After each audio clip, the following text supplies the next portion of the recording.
guys, balik lagi sama aku Raya dan teman aku Restiva. Halo. Hari ini kita bakal bahas tentang sejarah Jepang berhubungan langsung sama Indonesia nih. Kita bakal bahas kok bisa sampai Jepang itu menduduki Indonesia. Terus kita juga bakal bahas tentang politik Sakoku sama restorasi Meiji. Terus kira-kira apa aja sih dampaknya buat Indonesia? Yuk langsung aja kita bahas. Nah, betul banget Raya. Biar kita nggak kebingungan, kita bahas dulu nih tentang politik Sakoku. Menurut kamu, politik Sakoku itu apa sih? Jadi, politik Sakoku itu adalah kebijakan isolasi yang ditetapkan sama Jepang pada tahun 1633 sampai 1854 pada masa kepemimpinan Shogun Tokugawa Iemitsu. Pokoknya Jepang tuh kayak nutup diri banget dari dunia luar, terutama dari negara-negara Eropa termasuk Belanda. Kok bisa begitu?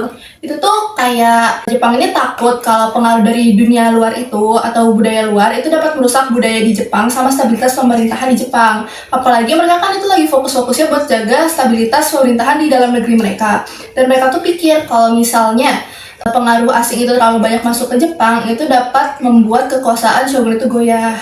Berarti politik Sakoku ini benar-benar bikin Jepang ini terisolasi sama dunia luar.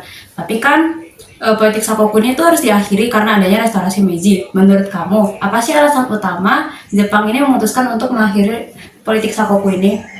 Jadi alasannya itu karena Jepang itu merasa kalau mereka tuh udah ketinggalan jauh banget sama negara-negara barat. Dan restorasi Meiji di tahun 1868 itu menjadi titik baliknya. Mereka itu karena mereka udah sadar nih kalau negara barat itu bakal ngebalap mereka kalau misalnya mereka nggak terbuka sama dunia luar. Akhirnya mereka itu berusaha buat bisa terbuka sama dunia luar. Apalagi itu kan baru terjadi namanya perang opium di Tiongkok, dan itu memperlihatkan ke mereka kalau pengaruh negara luar itu tuh kayak kuat-kuat banget. Nah, Res, kamu bisa nggak sih jelasin siapa aja yang berperan penting dalam restorasi Meiji? Jadi, salah satu tokoh yang berperan penting dalam restorasi Meiji adalah Kaisar Matsuhito atau Kaisar Meiji yang memimpin Jepang pada tahun 1866 sampai dengan 1869. Dia juga yang menghapus kebijakan Sakoku atau politik Sakoku. Intinya sih restorasi Meiji itu kayak mereformasi Jepang dan menekankan pembaharuan pada aspek kehidupan manusia mulai dari industri sampai dengan teknologi. Terus salah satu kebijakan dari restorasi Meiji ini adalah mengirim para pemuda Jepang untuk belajar di luar negeri. Mereka dikirimkan ke Eropa dan Amerika untuk belajar bidang teknologi di sana, dan nantinya saat mereka kembali ke negara asalnya, apa yang mereka pelajari dari negara itu bisa diterapkan di negara asalnya, yaitu Jepang. Terus juga ada tokoh lain selain Kaisar Meiji yang berperan penting dalam restorasi Meiji ini, yaitu Saigo Takamori, Kido Takeyoshi, Sakamoto Ryoma, dan Fukuzawa Yukichi. Oh, jadi setelah restorasi Meiji itu Jepang tuh udah mulai ngebangun kekuatan militer sama ekonomi mereka gitu ya. Tapi itu tuh jadi salah satu alasan kenapa mereka tuh bisa ekspansi ke luar negeri tau, termasuk Indonesia. Nah, Jepang itu kan udah mulai industrialisasi nih waktu itu, dan mereka itu butuh sumber daya alam buat ngedukung pabrik-pabrik baru mereka, dan mereka tuh ngejadiin Indonesia itu sebagai target penting mereka. Nah, kamu bisa nggak sih Res jelasin tentang awal mula Jepang tuh masuk ke Indonesia? Jadi awal mulanya Jepang itu masuk ke Indonesia karena mencari cadangan logistik sama industri perang yang kayak kamu bilang tadi, yaitu minyak bumi dan timah. Jepang juga pertama kali mendarat di Indonesia, yaitu di Tarakan pada tanggal 11 Januari 1942. Kedatangan Jepang pada saat itu memukul mundur pasukan Belanda yang sedang mengeruk habis kekayaan di Tarakan sana. Kemudian Jepang juga selain menduduki Tarakan, dia juga menduduki Pontianak, Banjarmasin, terus habis itu Samarinda. Jepang juga pada akhirnya hampir menguasai seluruh Pulau Jawa sampai ke Batavia, dan hal ini membuat pasukan Belanda itu untuk menyerah tanpa isyarat pada 8 Maret 1942. Nah, Jepang tuh kan masuk ke Indonesia tuh awalnya tuh pas tahun 1942 ya tadi. Nah, itu tuh ternyata perjalanan Jepang tuh nggak semulus yang dibayangin ya. Walaupun orang-orang tuh pada berekspektasinya Jepang tuh bakal ngalahin Belanda, tapi kenyataannya malah Jepang tuh mempersulit hidup rakyat Indonesia. Nah, betul banget. Jadi Jepang itu kan kayak memberikan janji kemerdekaan itu buat Indonesia, dan mereka juga berniat buat pengusir penjajah Belanda. Jepang itu kayak seolah ngambil simpatinya rakyat Indonesia dan mendukung mereka melalui berbagai cara. Salah satunya dengan cara memutar lagu Indonesia Raya di awal kemerdekaan mereka. Jadi selama 3,5 tahun Jepang itu menjajah Indonesia, Jepang ini memberikan banyak perubahan bagi rakyat pribumi. Jepang juga dikenal sebagai penjajah yang kejam karena adanya kerja paksa atau romusha. Kemudian Jepang juga menyita kekayaan Belanda yang tinggalkan di Indonesia. Kemudian pas masa itu juga sedang maraknya terjadi virus TBC dan kudis yang membuat rakyat Indonesia semakin menderita. Yang paling kerasa tuh ya Res, waktu Jepang itu maksa rakyat Indonesia buat kerja rodi bikin infrastruktur kayak rel kereta api, dan itu tuh makan banyak banget korban jiwa. Terus Jepang itu mulai ngenalin yang namanya itu Romusa, yaitu pekerja paksa dari Indonesia itu dikirim ke proyek-proyek militer Jepang buat kerja di sana.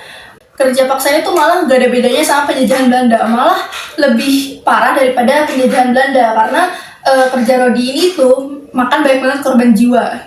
Iya, dan bukan cuma itu, Jepang juga berusaha untuk menanamkan budaya mereka ke rakyat pribumi ini, mulai dari mereka mendirikan kumiai atau koperasi yang bertujuan untuk menyejahterakan kebutuhan pokok rakyat Indonesia. Kemudian mereka juga membangun organisasi-organisasi lain kayak PETA atau Pembela Tanah Air yang bertujuan untuk melatih para pemuda Indonesia untuk berperang. Kemudian ada BPUPKI dan PPKI atau Badan Penyelidik Usaha-Usaha Persiapan Kemerdekaan dan Panitia Persiapan Kemerdekaan Indonesia untuk memenuhi janji Jepang ke rakyat Indonesia bahwa mereka ingin memerdekakan Indonesia dari Belanda.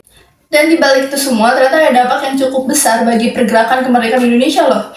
Meski Jepang memperkenalkan organisasi yang bertujuan untuk melatih rakyat Indonesia untuk bisa melawan Belanda, tapi akhirnya rakyat Indonesia tuh kayak sadar kalau mereka tuh cuma dimanfaatin sama Jepang buat kebutuhan perang mereka. Karena kepedulian Jepang di Indonesia, akhirnya rakyat Indonesia pun tuh makin sadar betapa pentingnya persatuan untuk kemerdekaan Indonesia. Mereka akhirnya mulai banyak yang pelan-pelan melawan Jepang, dan akhirnya lahirlah semangat kemerdekaan Indonesia. Bener banget Raya, jadi meskipun Jepang ini datang dengan niat buat mengeksploitasi rakyat Indonesia, mereka tanpa sadar malah mempersatukan rakyat Indonesia. Bahkan banyak tokoh-tokoh perjuangan kemerdekaan Indonesia yang muncul seperti Ir Soekarno, Muhammad Hatta, Ki Hajar Dewantara, dan lain sebagainya yang mulai berpikir serius untuk mengusir penjajah Jepang.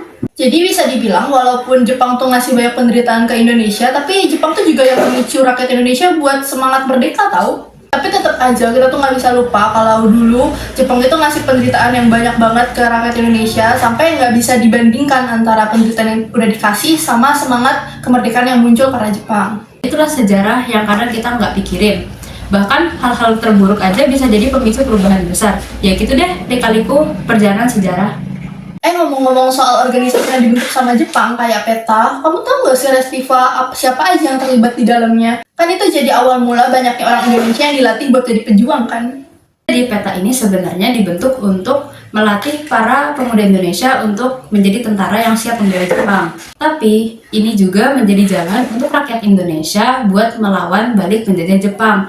Nah, salah satu tokoh yang cukup terkenal dari PETA ini adalah Sudirman yang nantinya akan menjadi jenderal besar pada saat Indonesia merdeka. Wah, ternyata banyak juga ya pengaruh dari kependudukan Jepang yang akhirnya nyumbang balik buat kebaikan di kemerdekaan Indonesia. Keren banget sih, tapi ya gitu, walaupun Jepang tuh membawa banyak penderitaan bagi rakyat Indonesia, tapi kan akhirnya jadi titik balik bagi kita. Iya bener banget, jadi meskipun kedatangan Jepang ini tidak diinginkan dan mereka juga membuat rakyat Indonesia menderita, tapi mereka juga menjadi bagian dari sejarah pergerakan kemerdekaan rakyat Indonesia. Bener banget, emang sejarah tuh penuh kejutan banget ya. Oke, kayaknya segitu aja pembahasan kita tentang sejarah Jepang yang berhubungan langsung sama Indonesia, terus tentang politik Sakoku, terus restorasi Meiji. Semoga informasi yang kita kasih bermanfaat buat kalian semua ya. See you! Bye-bye!